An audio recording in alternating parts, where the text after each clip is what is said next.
Hello नमस्कार दोस्तों, कैसे हैं आप? आशा करते हैं अच्छे होंगे।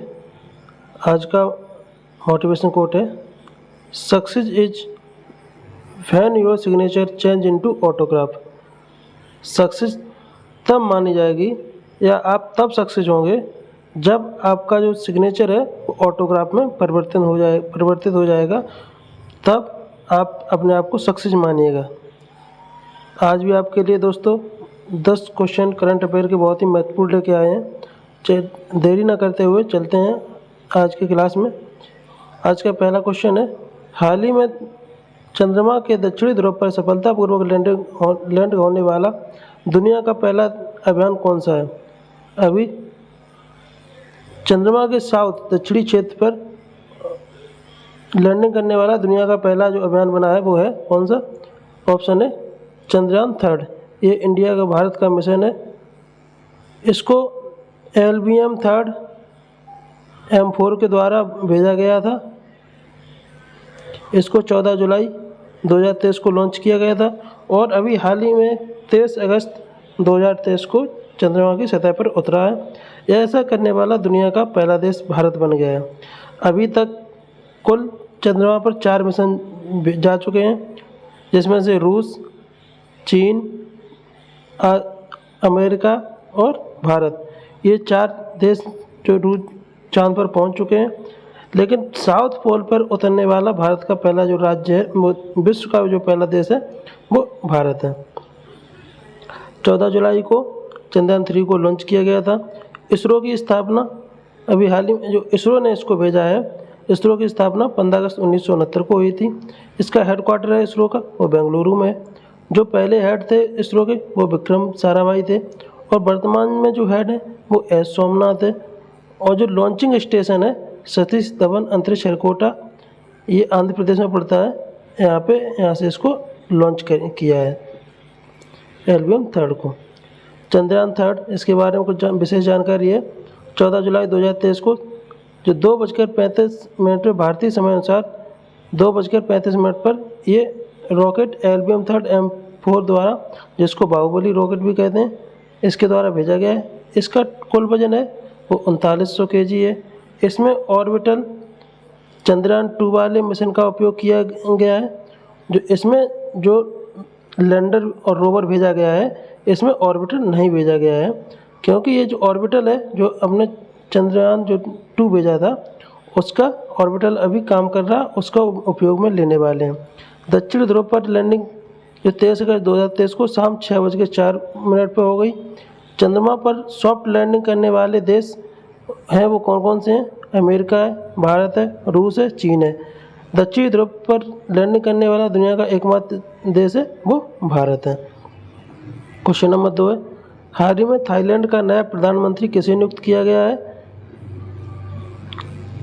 इसका आंसर है ऑप्शन ए श्रेया थोबिसन। इसको अभी थाईलैंड का नया प्रधानमंत्री घोषित किया गया है। थाईलैंड की राजधानी कहाँ है? बैंकॉक में।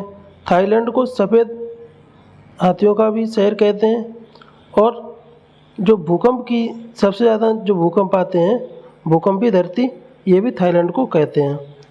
आगे चलते हैं। भारत के उपराष्ट्रपति हैं वो जगदीश धनखड़ जी हैं। भारत में जो कंट्रोलर एंड ऑडिटर जनरल है वो गिरीश चंद्र मुर्मू है। भारत के जो महान्यायवादी हैं वो R वेंकटरमन है। और जो सेंट्रल ब्यूरो इन्वेस्टिगेशन CBI के जो महानिदेशक हैं वो प्रवीण कुमार सूद हैं। और CBC के जो मुख्य आयुक्त हैं वो प्रवीण कुमार श्रीवास्तव हैं। क्वेश्चन नंबर 3 है, हाल ही में भारतीय चुनाव आयोग ने किस राष्ट्रीय आइकन घोषित किया है? जो अभी चुनाव आयोग ने किसे राष्ट्रीय आइकन घोषित किया है? इसका आंसर है ऑप्शन ए सचिन तेंदुलकर। अभी 2024 में लोकसभा के चुनाव होने वाले हैं, जिसके लिए भारतीय चुनाव आयोग ने राष्ट्रीय आइकन घोषित किया वो सचिन तेंदुलकर को। जिससे ये राष्ट्रीय आइकन घोषित करने का मतलब सीधा होता है कि चुनाव में वोटिंग अधिक हो, लोग जागरूक हों और वोटिंग करने जाएं, जिसकी वजह से ये आइकन घोषित किए जाते हैं। चुनाव आयोग की स्थापना हुई थी वो 25 जनवरी 1950 को हुई थी। अनुच्छेद जो चुनाव आयोग का अनुच्छेद है वो अनुच्छेद 324 से 329 तक है। एक जो मुख्य चुनाव होते हैं और 2 अन्य चुनाव आयुक्त होते हैं भारत में। पहले मुख्य चुनाव आयुक्त जो थे वो सुकुमार सेन थे। पहली महिला चुनाव आयुक्त थी वो रमा देवी थी और वर्तमान में चुनाव आयुक्त जो हैं वो राजीव कुमार हैं। और जो चुनाव आयोग है ये भाग 15 में दिया गया है। भारत के संविधान में जो भाग 15 है उसमें चुनाव आयोग को दिया गया है। अभी हाल ही में आईसीसी वर्ल्ड कप का जो ब्रांड एम्बेसडर घोषित किया था वो शाहरुख खान को बनाया गया था। महिला बॉक्सिंग चैंपियनशिप के ब्रांड एम्बेसडर जो बनाई थी वो मेरी कॉम और फरहान अख्तर को बनाया था। जो हैंड एम्बेसडर जो सेवलॉन ने जो कंपनी है उसने जो अपना ब्रांड एम्बेसडर बनाया था वो सचिन तेंदुलकर को बनाया था। और स्माइल एम्बेसडर है ये भी सचिन तेंदुलकर को ये महाराष्ट्र सरकार ने बनाया था। क्वेश्चन नंबर 4 है, हाल ही में घोषित धौलपुर करौली का जो 54वां राष्ट्रीय टाइगर रिजर्व है इसका संबंध किस राज्य से है? जो धौलपुर करौली ये 54वां भारत का 54वां राष्ट्रीय टाइगर रिजर्व है। अभी पिछली बार 53वां घोषित हुआ था। 53वां कहाँ पे?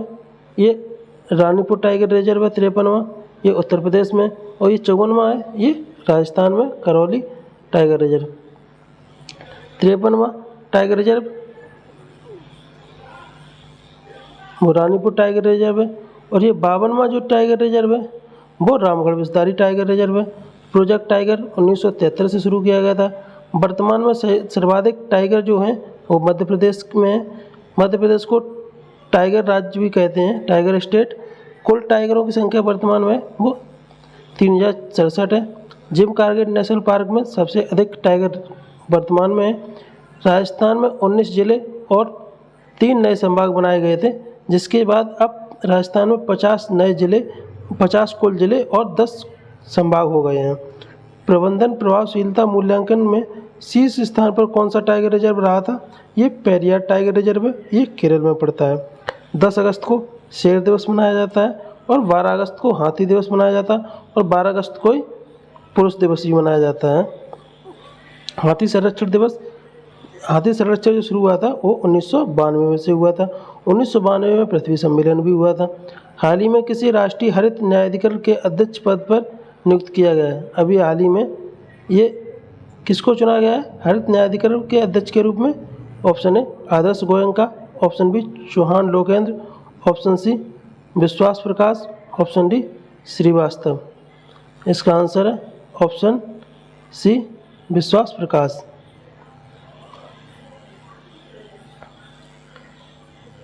एनजीटी नेशनल ग्रीन ट्रिब्यूनल हरित प्राधिकरण स्थापना हुई थी इसकी 18 अक्टूबर 2010 को हुई थी।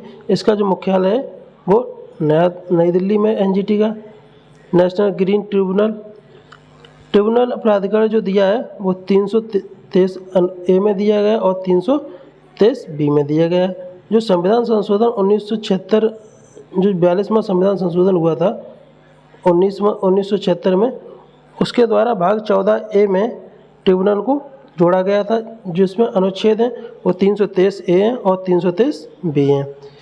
NHRC national human right commission आयोग, इसकी स्थापना जो हुई थी 1993 में हुई थी।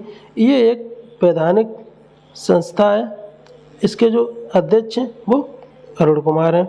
वित्त आयोग जो दिया है वो अनुच्छेद 280 में है। अभी 15वें वित्त आयोग के जो अध्यक्ष हैं वो एनके सिंह या नंदकिशोर सिंह हैं। परमाणु ऊर्जा आयोग के जो अध्यक्ष हैं वो ए.के. मोहंती हैं, ए.के. मोहंती।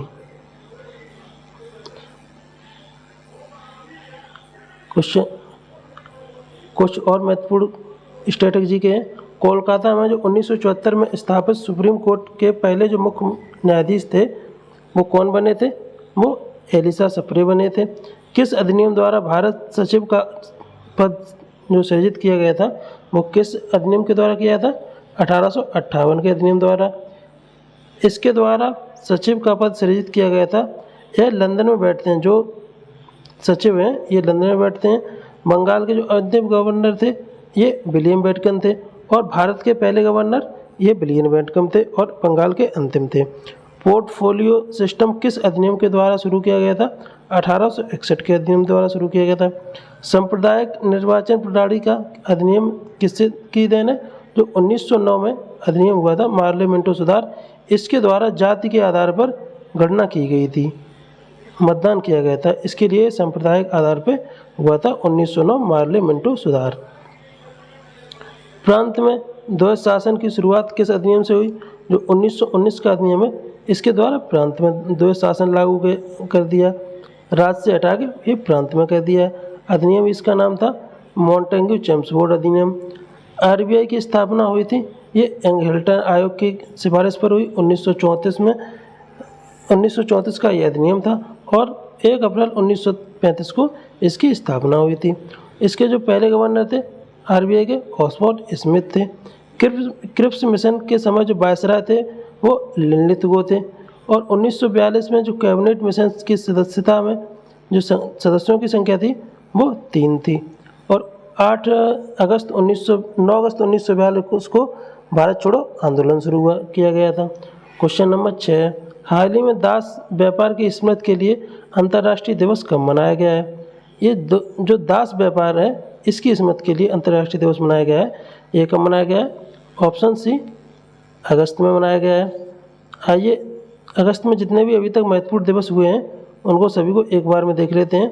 1 अगस्त को नेशनल माउंटेन क्लाइंबिंग डे मनाया जाता है या फिर विश्व लंग कैंसर दिवस मनाया जाता है। 3 अगस्त को भारतीय अंगदान दिवस मनाया जाता है। 6 अगस्त को हिरोशिमा दिवस मनाया जाता है। 8 अगस्त को अगस्त क्रांति दिवस मनाया जाता है। 9 अगस्त को नागासाकी दिवस या विश्व आदिवासी दिवस मनाया जाता है। 10 अगस्त को विश्व जैव ईंधन दिवस मनाया जाता है। 12 अगस्त को अंतर्राष्ट्रीय युवा दिवस मनाया गया है। 13 अगस्त को विश्व अंगदान दिवस मनाया गया है। 14 अगस्त को विश्व विभाजन विभीषिका दिवस मनाया जाता है। 14 अगस्त और 15 अगस्त के जो मध्य रात्रि थी उस रात्रि को भारत आज़ाद हुआ था, जिसकी वजह से भारत और पाकिस्तान 14 अगस्त को अपना स्वतंत्रता दिवस मनाता है और भारत 15 अगस्त को मनाता है। इसी को जब विभाजन हुआ इसी को 14 अगस्त को, इसलिए इसको विभाजन विभीषिका दिवस मनाते हैं 14 अगस्त को। 16 अगस्त को नवरोज त्यौहार जो पारसी धर्म की जो नववर्ष है ये 16 अगस्त को मनाया गया है। 17 अगस्त को जो मलयालम नववर्ष है ये 17 अगस्त को मनाया गया है। 19 अगस्त को विश्व फोटोग्राफी दिवस मनाया गया है। 20 अगस्त को विश्व मच्छर दिवस मनाया गया है।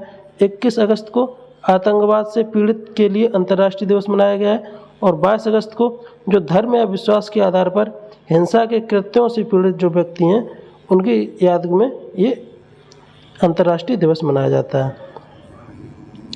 क्वेश्चन नंबर 8 है, हाल ही में खेलो इंडिया महिला लीग का नाम बदलकर क्या कर दिया गया है? जो खेलो इंडिया महिला लीग है इसका नाम अभी चेंज कर दिया। इसका नाम नया नाम क्या है? इसका आंसर है ऑप्शन डी, अस्मिता महिला लीग। इसका नया नाम कर दिया गया अस्मिता महिला लीग। क्वेश्चन नंबर 9 है, हाल ही में किसे स्मार्ट इमोबिलिटी का अध्यक्ष चुना गया? स्मार्ट इमोबिलिटी का अध्यक्ष किसे बनाया गया? इसका आंसर है option A Virat Kohli, option B Nitin Gadkari, option C Manoj Kohli, option D Vikas Roy. इसका आंसर है ऑप्शन सी मनोज कोहली। मनोज कोहली को अभी हाल ही में स्मार्ट इमोबिलिटी का अध्यक्ष चुना गया है। क्वेश्चन नंबर 10 है, हाल ही में किसने सर्वश्रेष्ठ मूल कहानी का पुरस्कार जीता है? Option A Sandeep Kumar, option B Ranveer Singh, option C Sihan Singh, option D Vishwa Kumar पुष्प। इसका आंसर है ऑप्शन सी सिहान सिंह। अभी सिहान सिंह में सर्वश्रेष्ठ मूल कहानी का पुरस्कार जीता है। दोस्तों आपको क्लास कैसी लगी? आपको क्लास अच्छी लगी हो लाइक करिए, शेयर करिए और सब्सक्राइब करिए। आज ज़्यादा लंबी ना क्लास हो इसकी वजह से कुछ फैक्ट कम जोड़े थे और मून मिशन के कुछ अधिक क्वेश्चन हो गए थे, जिसकी वजह से लास्ट में कुछ फैक्ट नहीं डाले थे। दोस्तों थैंक यू, धन्यवाद।